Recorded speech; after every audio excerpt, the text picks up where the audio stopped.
સ્વાગત છે દર્શક મિત્રો. રિયલ ડિબેટના આ એક અત્યંત મહત્વના ચર્ચા વિચારણા મંચમાં માનનીય ધારાસભ્ય શ્રી ગોપાલભાઈ ઇટાલિયા અને રિયલ ડિબેટ ચેનલના આપણા હિતેચ્છુ મિત્ર એવા ગોપાલભાઈ આજે આપણી સમક્ષ ઉપસ્થિત છે. એટલું જ નહીં, પણ અત્યંત વ્યસ્ત અને ક્ષણ પેક થયેલી એવા કાર્યક્રમમાંથી એમણે આપણા માટે સમય ફાળવ્યો છે. તો આપ સૌના વતી ગોપાલભાઈનો હું આભાર માનું છું અને એમને આવકારું છું. અને વધારે સમય બગાડ્યા વગર સીધા જ આપણે ગોપાલભાઈ પાસે જઈશું. ગોપાલભાઈની કોઈ ઓળખાણ હવે જો ગુજરાતમાં જરૂર પડે તો પછી એ ગોપાલભાઈ ન કહેવાય. એ એમનું વ્યક્તિત્વ વિસાવદરથી જે કમળના ફૂલની માફક ખીલ્યું, કમળના ફૂલની સરખામણી કરવાને બદલે ગુલાબના ફૂલની માફક ખીલ્યું એમ કહીએ એટલે કોઈ ગેરસમજ ન થાય. એ વ્યક્તિત્વની મહેક સમગ્ર ગુજરાતમાં પ્રસરી છે. યુવાન છે, જાગૃત છે, જાણકાર છે, સક્ષમ છે. એવા ગોપાલભાઈનું આપણે આપના વતી અને મારી અંગત હેસિયતથી હું સ્વાગત કરું છું. દીપોત્સવીની આ પર્વની શુભકામનાઓ પાઠવું છું અને આવનાર નૂતન વર્ષ ગોપાલભાઈને એમની ઈચ્છિત મનોકામનાઓ પૂર્ણ કરાવનારું અને અત્યંત આનંદદાયક બની રહે એવી જગતની અંતા પરમ કૃપાળુ ઈશ્વરના ચરણોમાં પ્રાર્થના કરું છું. ગોપાલભાઈ, શરૂઆત આજે કરવી છે બોટાદથી. બોટાદ કદડો, આ બોટાદ જ્યાં સુધી આવ્યું નહીં ત્યાં સુધી આ કડદો શબ્દ એ આમ ઉપયોગમાં તો લેવાતો હતો, પણ આટલો બધો પ્રચારમાં નહોતો જોયો ક્યારે કે કડદો કડદો કડદો, બધાનો કડદો કરવાની વાત છે. તો આ આપણે ગોપાલભાઈની નજરે બોટાદનું આખું પ્રકરણ કઈ રીતે જુઓ છો આપ? વ્યાસ સાહેબ, પહેલા તો કડદો શબ્દ જે છે એ એક યા બીજા અર્થમાં ગુજરાતના લગભગ જિલ્લા તાલુકાઓના માર્કેટિંગ યાર્ડમાં ઉપયોગમાં લેવાતો હોય છે. ક્યાંક એને કડદો કહેવામાં આવે, ક્યાંક કટ કહેવામાં આવે, ક્યાંક કડ કહેવામાં આવે, ક્યાંક બીજું, ક્યાંક ત્રીજું. પણ એનો સરળ અર્થ એટલો થાય, કડદો એટલે લૂંટ, કડદો એટલે કટકી, કડદો એટલે કમિશન, કડદો એટલે તોડ. આ દેશી અર્થ છે. પછી એને શબ્દ જે વાપરવામાં આવે તે.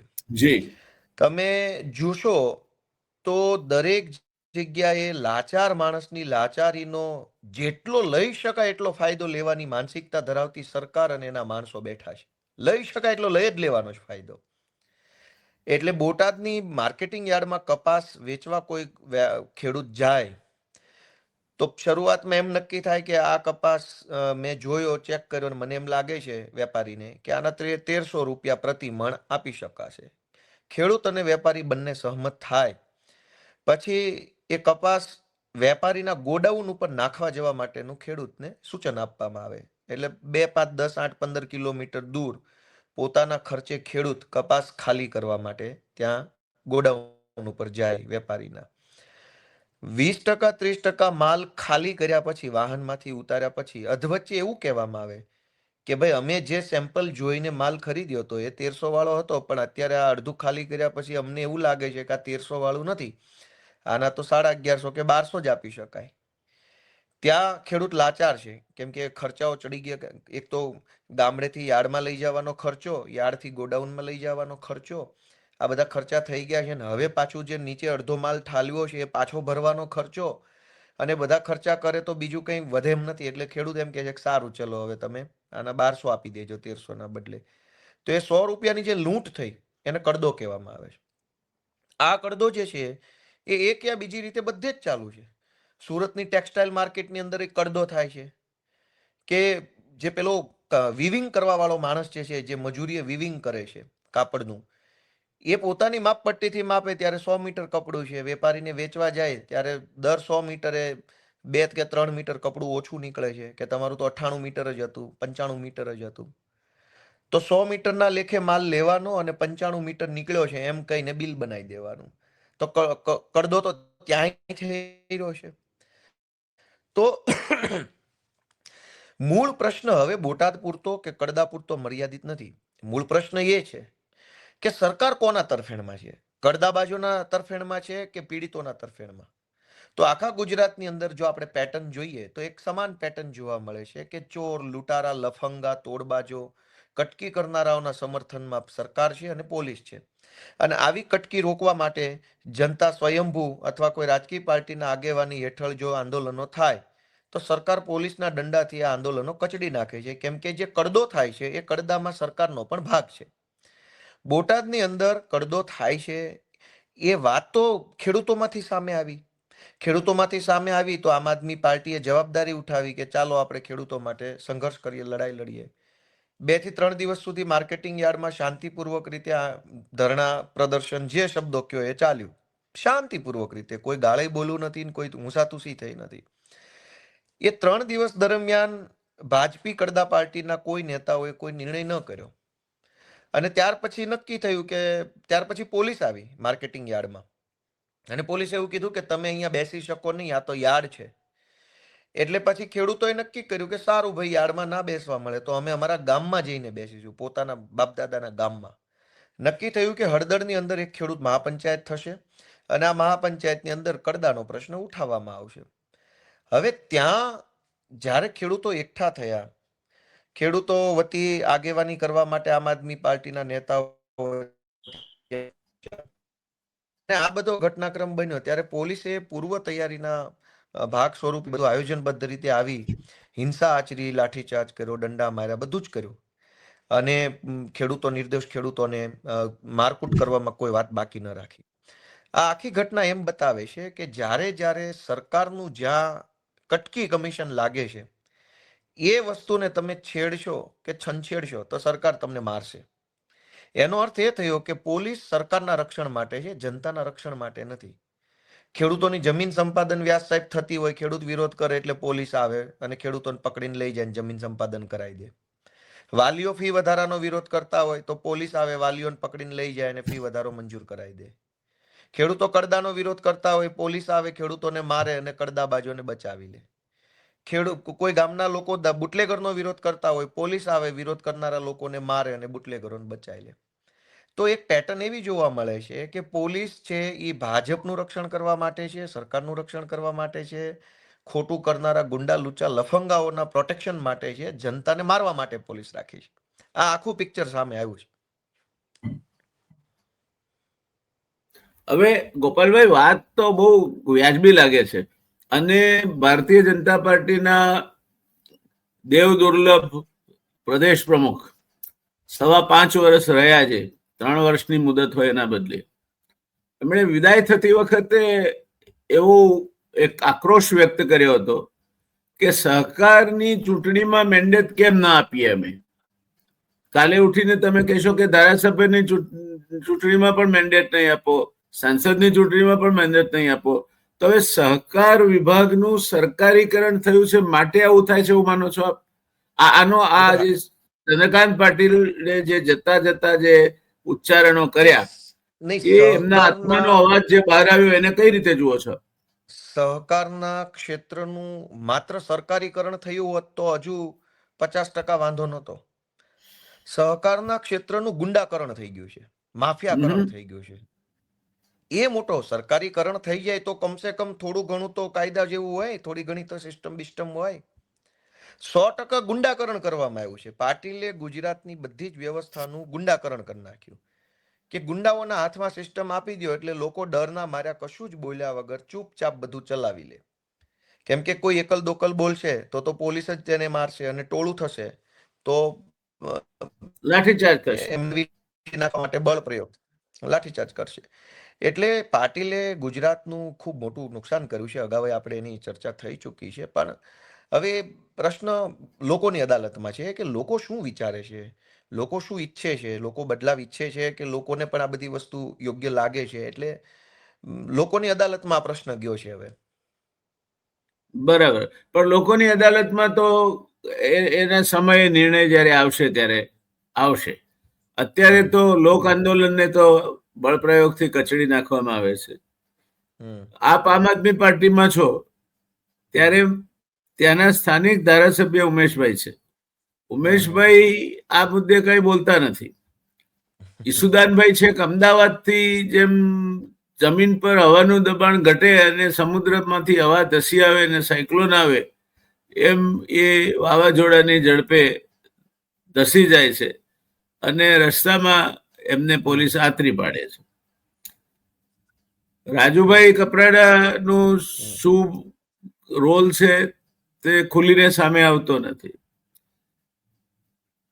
આ ગમે તે હોય તો પણ કરદાને કોઈ પણ રીતે વ્યાજબી ઠેરવી શકાય નહીં. એ ગરીબ ખેડૂતને લૂંટવાની જ વાત છે અને જે અસહાય છે, નિસહાય છે, ગરીબ છે, અસંગઠિત છે એને ખેડૂતને આમાં માર પડે છે. સરવાળે આ બધા તો પોતપોતાના રાજકીય અથવા તો અન્ય હિતો ખાતર લડાઈ લડી રહ્યા છે. પોલીસ પણ એનો જ એક ભાગ છે એમ સમજીએ તો વાંધો નહીં.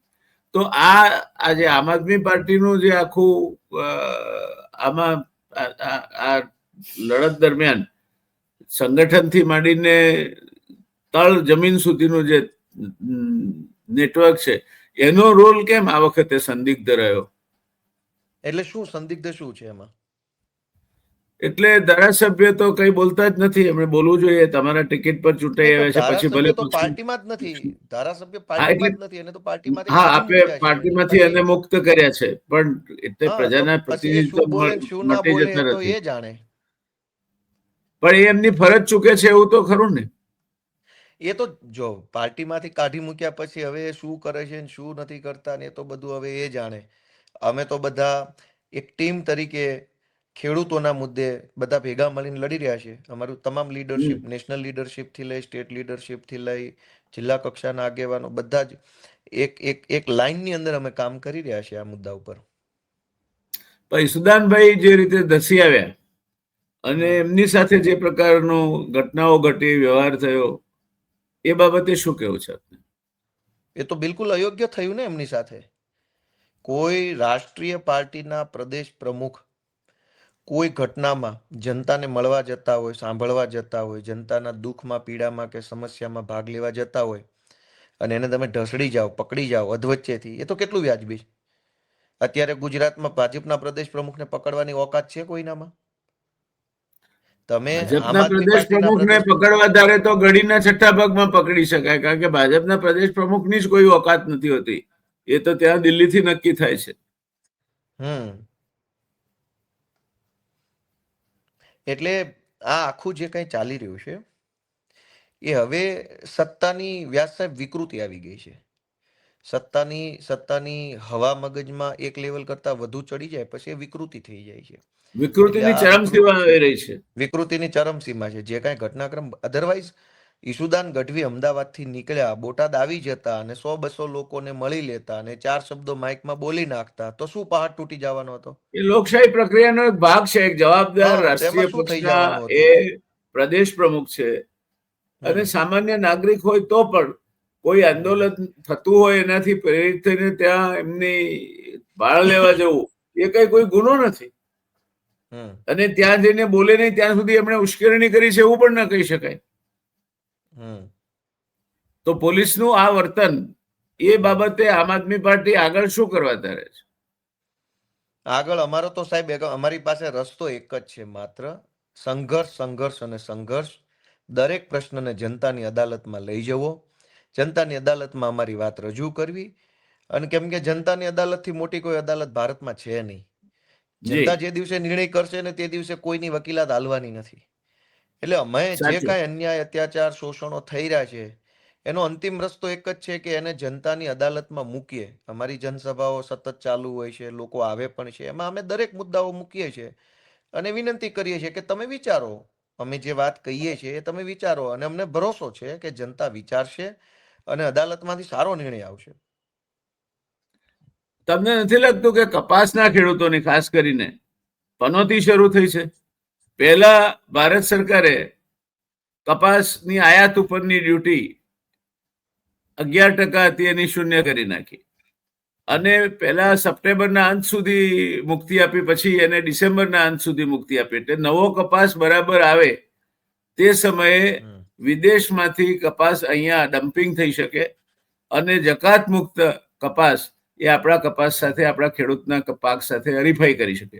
એટલું જ પૂરતું નથી. 50 લાખ ગાંસડી ની પુરાંત છે.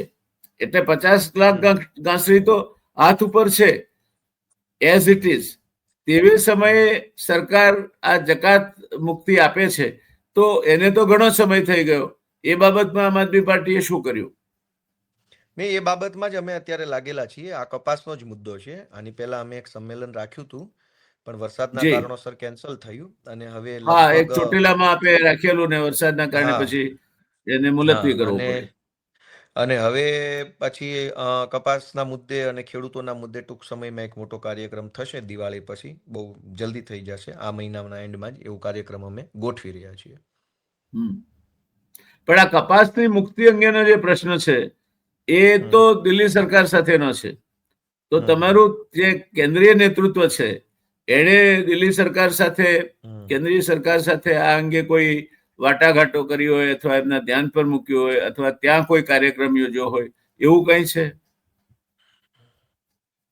નહીં, એમણે જ રજૂઆત કરીને એમણે એમની રીતે નેશનલ મીડિયાના માધ્યમથી ગુજરાતના ખેડૂતો ને એમાંય કપાસના ખેડૂતો બાબતે સરકારનું ધ્યાન ખેંચવાની કોશિશ કરી. બીજો મુદ્દો કે ગુજરાતના ખેડૂતોને જો પણ આખો મુદ્દો ખ્યાલ ના હોય, કેમ કે બધા ખેડૂતો રોજે રોજ સોશિયલ મીડિયા જોઈને અપડેટ રહેતા હોય એવું બને નહીં. તો સભાઓ થાય, સંમેલનો થાય, એમાં હજારો ખેડૂતો આવે તો એમના સુધી એક વાત પહોંચે કે ભાઈ શું ઘટના બની રહી છે. તો અમે એ જ નક્કી જી કર્યું હતું કે પહેલા તો ખેડૂતો પોતે જાણે, સમજે કે વિષય વસ્તુ શું બની છે કપાસની બાબતમાં. અને હજારો ખેડૂતો ના જાણતા હોય તો ઘણી વખત આપણે સરકારોમાં મુદ્દા ઉઠાવીએ પણ જનતાને ખ્યાલ ના હોય એટલે સરકારમાં વજન ન પડે વાતનું. એટલે જે મુદ્દો જનતાના મનમાં, જનતાના દિલમાં જે વસ્તુ હોય એ જ વસ્તુની રજૂઆત સરકારમાં કરીએ તો એનો વાતનો વજન પડે. એટલે અમે એવું નક્કી કર્યું કે ભાઈ ખેડૂતો સુધી પહેલા એકદમ પ્રોપર વાત પહોંચાડીએ કે ભાઈ શું ઘટના બની છે, એના પરિણામ કેવા આવશે, ખેડૂતોને ક્યાં નુકસાન થશે, સરકાર શું કરી શકે એમ છે, વગેરે વગેરે બાબતો. એટલે હવે ટૂંક સમયમાં થશે. હવે તો કપાસની આવક ધીમે ધીમે ચાલુ થઈ ગઈ છે. પણ ભાવ દબાશે એના કારણે, આયાતી રૂના કારણે, ડ્યુટી ફ્રી અને 50 લાખ ગાંસડીનો સ્ટોક છે હજુ. અને સીસીઆઈ ની ખરીદી બાબતમાં પણ ફરિયાદો છે. એનાથી તો આપ વાકેફ હશો જ. ખેડૂતોના નસીબમાં આ સરકારના રાજમાં કોઈ વ્યવસ્થા સારી નથી. બધે કપાસ કયો, મગફળી કયો, ચણા કયો, શાકભાજી કયો, ફળ ફૂલ કયો, દૂધ ઉત્પાદન કયો, જે કાંઈ પણ ખેતી અથવા પશુપાલન સાથે જોડાયેલી વ્યવસ્થા છે એ બધા દુઃખી જ છે. કેમ કે કટકીબાજો, કડદાબાજોના હાથમાં બધી જ વ્યવસ્થાઓનો કંટ્રોલ આવી ગયો છે. માર્કેટિંગ યાર્ડોની અંદર કડદાબાજો છે તો મંડળીઓમાં કે ડેરીની અંદર, જિલ્લા દૂધ ઉત્પાદક સંઘોની અંદર પણ એવા માણસો બેઠા છે કે જે ભ્રષ્ટાચાર કરે છે.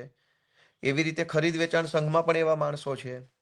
તો એ ખેડૂતોના તો હવે મેં કીધું એમ લોકોની અદાલતમાં જ્યારે ચુકાદો આવશે ને ત્યારે જ ન્યાય થશે. બાકી હવે નાની મોટી બાબતોની ચર્ચા કરવાથી તો ખાલી ચર્ચા થવાની છે, બીજું કોઈ પરિણામ નથી એનું. પણ એ ચર્ચાના કારણે લોક અદાલત માટેનું વાતાવરણ ઊભું થાય એવું ના બને? એવું બને, બિલકુલ બને, 100% બને. ચર્ચા થાય તો ધીમે ધીમે લોક અદાલતનો વિષય બને અને જી અલ્ટિમેટલી તો લોક અદાલતનો નિર્ણય જ નિર્ણય છે. જી બાકી બધા કેવા માણસો છે, હવે આપણે તો જાહેરમાં બોલી ન શકીએ. ઘણી વાસ્તવિકતા આપણે જાણતા હોઈએ છીએ. આ દિવાળી આવી છે, દરેક સરકારી કચેરીઓની અંદર મીઠાઈના, ડ્રાયફ્રૂટ્સના, પૈસાના કવરો, બોક્સો કેવી રીતે કેમ પહોંચાડે છે, કોણ પહોંચાડે આપણે જાણીએ જ છીએ. હું તો જાણું જ છું. હવે એમાં તમે કોની પાસે આશા રાખો? કયો માણસ નૈતિકતાથી, ઈમાનદારીથી કામ કરશે? દરેકની જેવી હેસિયત એવડું બોક્સ એના ટેબલ ઉપર જવાનું હોય દિવાળી ઉપર, તો એ માણસ પાસેથી જનતા શું આશા રાખે? એ માણસ તો જેનું બોક્સ આવ્યું એનું કામ કરવાનો છે. જનતાના તો બોક્સ આવતા નથી. એટલે કેટલીક કડવી વાસ્તવિકતાઓ જ્યાં સુધી જનતા સુધી નહીં પહોંચે ત્યાં સુધી જનતાની અદાલતમાં ચુકાદો આવવો જરાક અઘરો પડી જાય છે. અને અમે જનતાને જાગૃત કરવાનું તો કામ કરીએ છીએ. એ જ વાત ભાજપને નથી ગમતી એટલે તો એ પોલીસ મોકલે છે કે તમે હારો બધા આવ્યા છો અને બધું કામ બધું કહી દો છો પબ્લિકને. એમ ભાજપને અમારાથી શું ચીડ છે રાજનીતિક રૂપે? ભાઈ એ એક પાર્ટી છે, અમે એક પાર્ટી છે. એ ચૂંટણીમાં ઉભા રહે, અમે ચૂંટણીમાં ઉભા રહીએ. એ જીતે, અમે જીતીએ. એમાં તકલીફ ક્યાં પડે છે? તકલીફ એટલી વાતમાં જ પડે છે કે આ ગોપાલ ને રાજુ ને ઈશુદાન ને આ બધા લોકો પબ્લિકને જગાડે છે. એને બધું કહી દે છે, એને બધું સમજાવી દે છે, એને ખ્યાલ આવી જાય છે પબ્લિકને. એ જ તો વાંધો છે. બાકી હું ધારાસભ્ય બની જાઉં એમાં શું તકલીફ હોય? પણ હું ધારાસભ્ય બન્યા પછી જે કામ કરું છું ને એનાથી તકલીફ છે. માની લઈએ એ વાતમાં તથ્ય છે, પણ આપને નથી લાગતું કે કિસાનો પણ વિભાજિત છે? ક્યાંક કિસાન કોંગ્રેસ છે, ક્યાંક કિસાન સંઘ છે, ક્યાંક ખેડૂત સમાજ છે, ક્યાંક વળી કિસાનનું બીજું કોઈ સંસ્થા છે. એમ કિસાન પણ વિવિધ સંસ્થાઓમાં, વિવિધ રાજકીય પક્ષો પ્રેરિત સંસ્થાઓમાં વિભાજિત છે. અને કિસાન સંઘનું વલણ તો હંમેશા જ્યાં સુધી સરકાર ઈશારો ન કરે ત્યાં સુધી મૌન ધારણ કરવાનું હોય છે. શું કેવું છે આપને કિસાન સંઘ અને બાકીની સંસ્થાઓના વલણ વિશે? નહીં, એટલે ખેડૂતો માટે જે કોઈ પણ સંસ્થાઓ બની છે, હું એમ માનું છું કે જે છે એ ઘણું છે ને, છે એ ઘણું. બધા એક જગ્યાએ ભેગા થઈ જાય એમાંય કોઈ મજા નથી, કેમ કે ડખો થાય તો પછી બધું ભાંગે. તો 4 સંસ્થા હોવાનો એક ફાયદો છે કે આ સંસ્થા પસંદ ન આવે તો પહેલી ન આવે તો બીજી ન આવે ત્રીજી. ખેડૂત પાસે 4 ઓપ્શન તો રહ્યા. એક જ સંસ્થા બની જાય ને બધા ભેગા થઈ જાય તો સંસ્થાનો ચેરમેન ને વાઇસ ચેરમેનના ઝઘડામાં સંસ્થા બરબાદ થઈ જાય. તો મલ્ટિપલ સંસ્થાઓ છે તો બધી સંસ્થા પોતાની રીતે થોડું થોડું કામ કર્યા કરે, થોડા થોડા મુદ્દાઓ ઉઠાવે, થોડી થોડી રજૂઆતો કરે, થોડા થોડા સક્રિય રહે બધા. ભલે કેટલું કામ કોણ કરે છે એ તો છેલ્લે જનતા નક્કી કરે, પણ બધાય સંસ્થાના હોદ્દેદાર હોવાના નાતે, સંસ્થાના કાર્યકર્તા હોવાના નાતે થોડા થોડા સક્રિય રહે તો પણ કમસે કમ ખેડૂતો સુધી ઘણી બધી વાતો પહોંચતી રહે. બીજું કે ખેડૂતો ક્રોસ વેરીફાઈ કરી શકે. સૌથી સારી બાબત તો એ છે ને, આમાં અસંગઠિત છે એવું ન કહેવાય. કોઈ કિસાન કોંગ્રેસ છે, કોઈ આમ આદમી પાર્ટી કિસાન મોરચો છે, કોઈ ભારતીય કિસાન સંઘ છે, કોઈ ફલાણા કિસાન મોરચા છે, તો સરકારમાંથી એક વિષય કોઈ બહાર પડ્યો ખેડૂતોના જમીન બાબતનો, તો ચારેય સંગઠનોની પ્રતિક્રિયા આવે તો ખેડૂતને વધારે ફાયદો થાય. 4 પ્રતિક્રિયા ઉપરથી વધારે સરળતાથી નક્કી કરી શકાય કે કઈ વાત એકદમ લોજિકલ છે અને વ્યવહારુ છે. એક જ સંગઠન હોય તો મેનેજ થઈ જાય. એટલે બધું છે એની મજા છે, એવું નથી. નહીં, પણ બધું છે એટલે કોઈ નથી એવું પણ થાય છે. દાખલા તરીકે મધ્ય ગુજરાતમાં જીએમડીસીના એક પ્રોજેક્ટમાં હજારો એકર જમીન જાય છે. એક આખું ગામ એમાં જીએમડીસીના પ્રોજેક્ટમાં જતું રહે છે. ત્યાંના ખેડૂતો એનો વિરોધ કરે છે, પણ બાકીના કોઈ ખેડૂત સંગઠનો, ખેડૂત સમાજ સિવાય એની સાથે ઊભા નથી. આવું કેમ થાય? સંકલન કેમ ના એટલે હોય એ ખેડૂત સમાજ? એટલે એમાં એમાં એમાં ઘણા બધી પ્રેક્ટિકલ મર્યાદાઓ આવતી હશે. મારો તો અનુભવ ઘણો નાનો છે, હજુ ઉંમર, અનુભવ, રાજનીતિ બધું નાનું છે, પણ મને એમ લાગે છે કે ઘણી વખત મેન પાવરની મર્યાદાઓ આવતી હોય છે, ઘણી વખત રિસોર્સિસની મર્યાદા આવતી હોય છે. માણસ દરેક મુદ્દા પર લડવા ઈચ્છતો હોય છે, પણ સામે એની પાસે એટલા કેપેબલ, ક્વોલિફાઈડ, લોયલ માણસો ન હોય. ધારો ગોપાલ ઇટાલિયાને દરેક મુદ્દા ઉપર લડવું છે, પણ ગોપાલ પાસે ટીમ કેવડી છે, ગોપાલ પાસે પૈસા કેટલા છે એ મુદ્દાને ન્યાય આપવા માટે, ગોપાલ પાસે એટલી શું વ્યવસ્થાઓ છે. તો ઘણી વખત એક ધીમે ધીમે એક ડેવલપમેન્ટ થઈ રહ્યું હોય છે. આપણે લડવું જોઈએ, એમાં ના નથી, બધા લડતા હોય છે, પણ ઘણી વખત મુદ્દા એટલા બધા છે આ ભાજપના કારણે કે કેટલા મુદ્દા છૂટી જાય છે. હજારો મુદ્દાઓ છે, એમાંથી 5 મુદ્દામાં લડાઈ લડી શકાય છે, 5માંથી એક મુદ્દામાં પરિણામ લાવી શકાય છે, અને 95 મુદ્દા જાણતા અજાણતા કે મજબૂરીવશ છૂટી જાય છે. કેમ કે ગુજરાતમાં જુઓ, ટીપીના નામે ખેડૂતો લૂંટાય છે, જમીન સંપાદનના નામે ખેડૂતો લૂંટાય છે, કડદાના નામે ખેડૂતો લૂંટાય છે, ખાતરના નામે ખેડૂતો લૂંટાય છે, ટેકાના ભાવની ખરીદીની અંદર ખેડૂતો લૂંટાય છે, ખેડૂતો નકલી દવા અને નકલી બિયારણની અંદર લૂંટાય છે, જમીન માપણીની અંદર ખેડૂતો લૂંટાય છે, મામલતદાર ઓફિસની એન્ટ્રીઓ જે પડે છે 7/12માં બધી વેચાણની, ખરીદની, વારસાઈની, એમાં ખેડૂતો લૂંટાય છે, ખેડૂતો પાણીમાં લૂંટાય છે, ખેડૂતો વીજળી વિભાગ દ્વારા લૂંટાય છે ખેતીવાડીના કનેક્શનો બાબતે. તો ખેડૂત ચારે બાજુ લૂંટાય છે. એટલે સંગઠનો, મોરચાઓ ખેડૂતો માટે લડતા તો હોય છે, પણ હા, પણ લડનારા વ્યક્તિ એ જ સંગઠન અને મોરચાઓએ ખેડૂતને વિભાજિત કર્યો છે.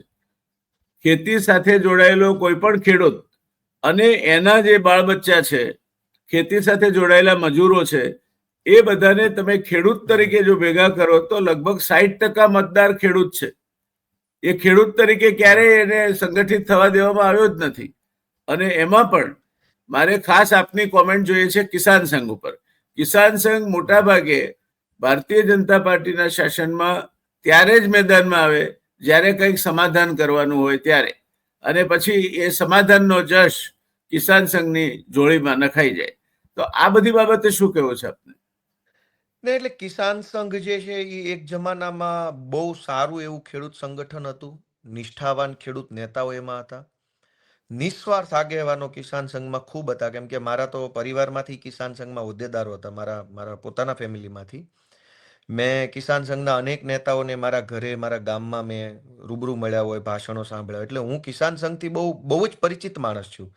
મારા ઘરે કૃષિ દર્શન મેગેઝિન આવતું હતું અને કિસાન સંઘ સાથે સંકળાયેલી અનેક બાબતો, ઘટનાઓ, ભગવાન બલરામનો ફોટો રાખતા હળવાળો અને હમ ભગવાન બલરામના માધ્યમથી એ કામ કરતા. મને બધું યાદ છે. મારા ઘરે, મારા પોતાના ઘરે હજુ પણ જૂના જમાનાના કિસાન સંઘના લેટર પેડની બુકો પડી છે, કોરી બુકો. કેટલાક લખેલા હેન્ડ રિટન લેટર પેડ પડ્યા છે. તો એક જમાનામાં કિસાન સંઘમાં જે આગેવાનો કામ કરતા હતા એ બહુ ઈમાનદાર હતા. એમને કોઈ લાલચ, સ્વાર્થ, કઈ નેતા બની જવું, પૈસા કમાય એવું કશું જ નહોતું. એ 100% ખેડૂતો માટે હતા. અને પછી ભાજપની સરકાર આવી એટલે જે કાંઈ નેતાઓ હતા એણે નાની મોટી પોતપોતાની મહત્વાકાંક્ષાઓ પૂરી કરી લીધી. કિસાન સંઘના ખભા પર બંદૂકો રાખી. એટલે એ બધાને હવે ખેડૂત કરતા પોતાનું જે કાંઈ સેટ થઈ ગયો છે સિસ્ટમ, કોઈને પેટ્રોલ પંપ મળી ગયા, કોઈને ટેન્ડર મળી ગયા, કોઈને કોન્ટ્રાક્ટ મળી ગયા, કોઈને એફપીઓ મળી ગયા, કોઈને મંડળી મળી ગઈ. તો પછી તો હવે તો ભગવાન ભરોસે તંત્ર છે. છતાંય હજુ કાંઈ 100% અંધારું હોય એવું ન હોય. 5-25 સારા આગેવાનો હજુ નિષ્ઠાપૂર્વક પ્રયત્ન કરે છે. પણ હવે એમનું ભાજપની સરકારમાં વજન પડતું નથી. અને બીજું કે નવી જનરેશનના કિસાન સંઘના નેતાઓ કોઈ છે નહીં. જે કાંઈ છે એ જૂની પેઢીમાંથી છે. એમાં જે મહત્વાકાંક્ષી લોકો હતા એ સેટ થઈ ગયા અને જે નિસ્વાર્થ હતા એ ટક્યા છે. બાકી નવું જોમ જુસ્સા વાળો નવો જુવાનીઓ કોઈ કિસાન સંઘમાં જોડાતો નથી. એટલે પણ એવું બધું બને. પણ હવે જે છે તે છે. નહીં મામા કરતા કાણો મામો. આપને લાગે છે એવું કે આવનાર સમયમાં ક્યારેક એવો સમય આવશે જ્યારે આ દેશનો કિસાન કિસાન તરીકે જોડાશે તો જ એના પ્રશ્નોનો ઉકેલ છે. બાકી તો ખેતીની જમીનોનું ટુકડાકરણ થતું ચાલ્યું છે, ઉતાર ઘટતો ચાલ્યો છે. 98% નાના ને માર્જિનલ ખેડૂતો થઈ ગયા છે. એમનું હિતનો અવાજ રજૂ કરવામાં એક પડઘો જે પડવો જોઈએ દેશવ્યાપી, એ પાડી શકાતો નથી અત્યારે. એટલે એમાં બહુ કોમ્પ્લિકેટેડ પ્રશ્ન છે. એટલા માટે કે ખેડૂત કોણ છે એ બાબત પણ એક તો બહુ કોમ્પ્લિકેટેડ છે.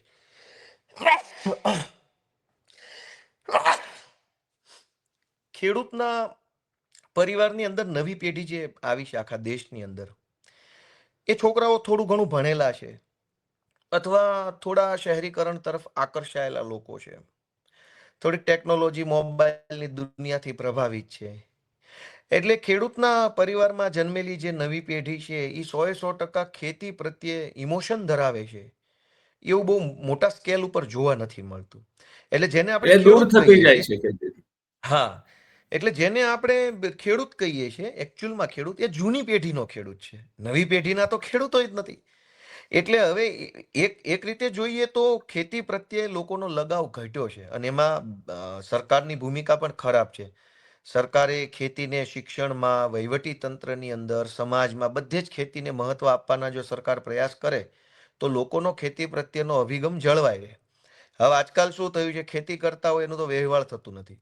સૌથી મોટી સમસ્યા ત્યાંથી ચાલુ થાય છે કે ભાઈ ગોપાલભાઈ ઇટાલિયાને સગાઈ કરવા ગયા, શું કરે છે ગોપાલભાઈ? તો કે કપાસ પકવે છે.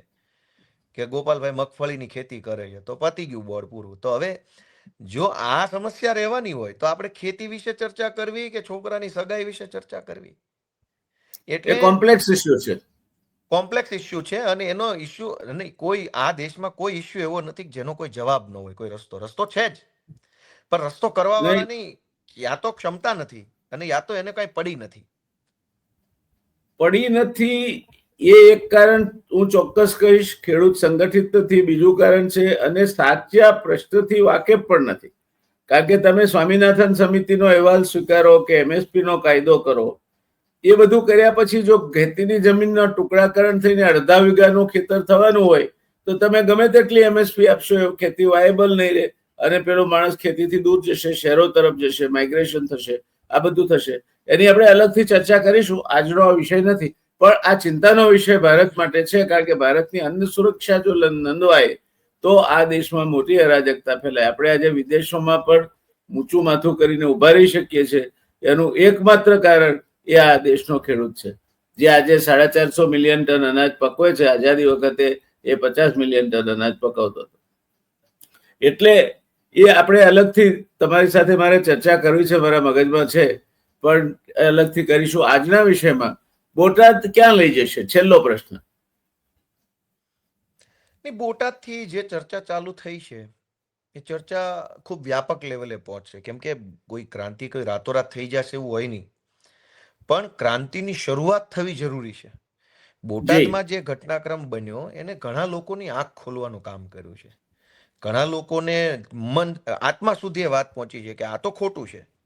હમણાં મને પેલું એક આમાં મારા મોબાઈલમાં અત્યારે બતાવે છે કે બોટાદની અંદર ભાજપમાં તાલુકા પંચાયત બોટાદમાં સામાજિક ન્યાય સમિતિમાં ચેરમેન હતા, અને આ જે ઘટના બની હળદળ ગામે, એ ઘટનાથી વ્યથિત થઈ અને સુમિત કુમાર રૂપાભાઈ પરમારે ભાજપમાંથી આજે જ રાજીનામું આપી દીધું છે.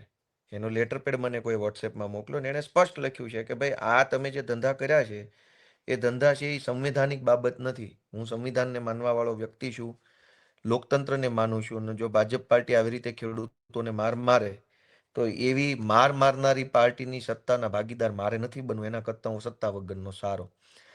તો આ બોટાદની ઘટના જે છે હજારો લોકોની આંખ ખોલશે, હજારો લોકોને વિચારતા કરી મૂકશે, હજારો લોકોના દિલ સુધી એને અંદરથી હલબલાવી નાખે એવી કોઈ વાત એમના સુધી પહોંચશે, અને એનું પરિણામ જનતાની અદાલત જ્યારે ભરાશે અને જે દિવસે ચુકાદો હશે ને તે દિવસે એ વસ્તુ બહાર આવશે એના મનમાંથી.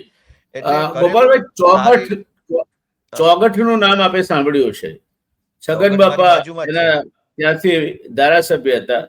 ભાવનગર ની પ્રજાસભામાં પણ એ ધારાસભ્ય હતા. મુંબઈ રાજ્યની ધારાસભામાં પણ એ ધારાસભ્ય હતા. સૌરાષ્ટ્ર રાજ્યની ધારાસભામાં પણ એ ધારાસભ્ય હતા, અને ગુજરાતની પ્રથમ ધારાસભ્યમાં એ ધારાસભ્ય હતા. એટલે આ 4 ધારાસભ્યોમાં જો કોઈ ધારાસભ્ય રહી ચૂક્યા હોય તો એવા એકમાત્ર વ્યક્તિ આ ચોગઠના છગનબા હતા. છગનબા અને ભેમાબા, આ બે, છગન બાપા અને ભેમા બાપા, બે જણા સૌરાષ્ટ્રના કર્મઠ ખેડૂત આગેવાનો ગણાતા. હવે એમણે ઘઉંના ભાવ પડી ગયા હતા. એ જમાનામાં 5 રૂપિયા મણ થઈ ગયો હતો ઘઉંનો ભાવ. ત્યારે એની ચર્ચા કરવા માટે 2 દિવસ ચોગઠ ગામે વિધાનસભાનું સત્ર બોલાવવાનું, આખું સૌરાષ્ટ્ર વિધાનસભાનું સત્ર ચોગઠ ગામે મળ્યું. એટલો એમણે એમનો પ્રભાવ ઉભો કર્યો હતો. તો ગોપાલ ઇટાલિયામાં હું ભવિષ્યના છગન બાપા જોઈ શકું? એટલા મોટા તો આપણે ન બની શકીએ. બાપ કરતા દીકરા મોટા બને નહીં કોઈ દી. બાપ કરતા બેટા સવાયા હોય, કેમ ના બને? પુત્રાત શિષ્યાત ઇચ્છેત પરાજય. એટલે ચોગઠ અમારા તાલુકાનું જ ગામ છે. હું ઉમરાળા તાલુકાનો વતની છું, અને અમારા તાલુકામાં પણ મારું ગામ ટીંબી છે. ટીંબી અને ચોગઠની વચ્ચે એક જ ગામ છે ઉમરાળા, અને ટીંબી ચોગઠ એકદમ નજીક છે. આટલી જિંદગીમાં હજારો વખત ચોગઠ જવાનું થયું છે, હજારો વખત. ને છગન બાપાની પ્રતિમા ગામના ચોકમાં મૂકેલી છે, એને મેં પુષ્પાર્પણ અલગ અલગ વખતે કરેલા છે. એટલે અમે આમ નજીકથી સારી રીતે પરિચિત છીએ કે આપણા મલકમાં, એમાં આપણા તાલુકામાં, આપણા ગામમાં આવા આગેવાન થઈ ગયા, તો એ પ્રેરણા સ્ત્રોત છે. પણ ભવિષ્યમાં ઈશ્વર અમને જે હારા કામના નિમિત્ત બનાવે એ તમામ કામો સારી નિયતથી કરવાની અમારી ધારણા છે. અને અમે પ્રાર્થના કરીએ છીએ કે ભાઈ ભગવાનને જે કાંઈ સારું કામ કરાવવું હોય સમાજમાં, રાજ્યમાં, તો એના નિમિત્ત અમને બનાવે. કેમ કે આપણે ધારીએ આપણે નથી કરી શકતા, જે ઈશ્વર ઈશ્વરની ઈચ્છા પ્રમાણે ચાલ્યા કરે છે. હા, તો ઈશ્વરને એમ થાય કે ખેડૂતોનું કલ્યાણ કરવું છે, તો એમાં નિમિત્ત અમને બનાવે તો સારું એમ. જી ગોપાલભાઈ, આપ યુવાન છો, આદર્શવાદી છો, કંઈક કરવાની ધગશ ધરાવો છો, તો આશા કરીએ કે આપનું કાર્યકાળ આ રીતે કંઈક નવું કરીને છગન બાપાની જેમ આપ પણ લોકોમાંથી માન્યતા અને કીર્તિ પામો, એવી શુભકામનાઓ સાથે આ દિવાળીનું પર્વ છે એની શુભકામનાઓ સાથે આપણે આજની ચર્ચાને વિરામ તરફ લઈ જઈએ છીએ. આપણે ખૂબ સરસ રીતે આખી છણાવટ કરી. મૂળ વાંધો દર્શક મિત્રો જે છે એ સહકાર ક્ષેત્રનું સરકારીકરણ અને પછી સરકારીકરણમાંથી ગુંડાકરણ થયું છે, એ વાંધો છે. એટલે સહકારી ક્ષેત્ર પર સમાજના એન્ટી સોશિયલ એલિમેન્ટ્સ કબજો કરીને બેસી ગયા છે. જેમ મહેસાણા ડેરીના પ્રમુખ સામે એમના જ ઉપપ્રમુખે આક્ષેપો કર્યા કે 250 ટન કરતા વધારે મિલ્ક પાવડર અને બટર એ એક્સપાયરી ડેટ વાળા અને મહેસાણા ડેરીને દેવા હેઠળ દૂધસાગરને ડુબાડવાનું કામ એમના અધ્યક્ષે કર્યું અને એના સિરપાવ રૂપે એમને પછી ગુજરાત કોઓપરેટિવ મિલ્ક માર્કેટિંગ ફેડરેશનના ચેરમેન બનાવરાયા છે. આ પણ એક દાખલો છે. એટલે આવનાર સમયમાં વધારે ને વધારે સારા માણસો આવે. દાખલા તરીકે રાજકોટ ડેરીના ચેરમેન છે ભાઈ દામેલિયા, એનો દાખલો એના સામે તદ્દન વિરુદ્ધ છે. એમણે એક સાવ ખોટ કરતી ખાડામાં પડેલી ડેરીને અત્યારે એકદમ ઉચકી લીધી છે. તો એવા પણ દાખલાઓ છે. એક બાજુ ધારાસભ્યમાં તદ્દન નિષ્ક્રિય હોય અને ધારાસભ્ય તરીકે કૌભાંડો કરતા હોય એવા પણ દાખલાઓ છે. એક બાજુ ગોપાલ ઇટાલિયા પણ છે. તો સમાજના હિતમાં એ છે કે સારપનો વિજય થાય અને જ્યાં સમાજ હિતમાં જે લોકો કામ નથી કરતા અને સમાજને ઉદયની માફક ખાય છે તે લોકો ધીરે ધીરે દૂર થાય. પણ એ દૂર કરવાનું કામ સમાજનું છે. સમાજે જાગૃત રહેવું પડશે. સમાજે સારા માણસોને આગળ કરવા પડશે. સમાજે એમની સાથે ઉભા રહેવું પડશે. નહીં તો સારો માણસ આવશે ખરો, પણ સારો માણસ નિરાશ થઈને જશે તો ફરી પાછો નહીં આવે. એ વાત સાથે આપણે આજની ચર્ચાને વિરામ આપીએ છીએ. નમસ્કાર દર્શક મિત્રો. ગોપાલભાઈ, આપનો પણ ખૂબ ખૂબ આભાર. ખૂબ જ નિખાલસતાપૂર્વક આપણે ચર્ચા કરીએ માટે અને આપને શુભકામનાઓ.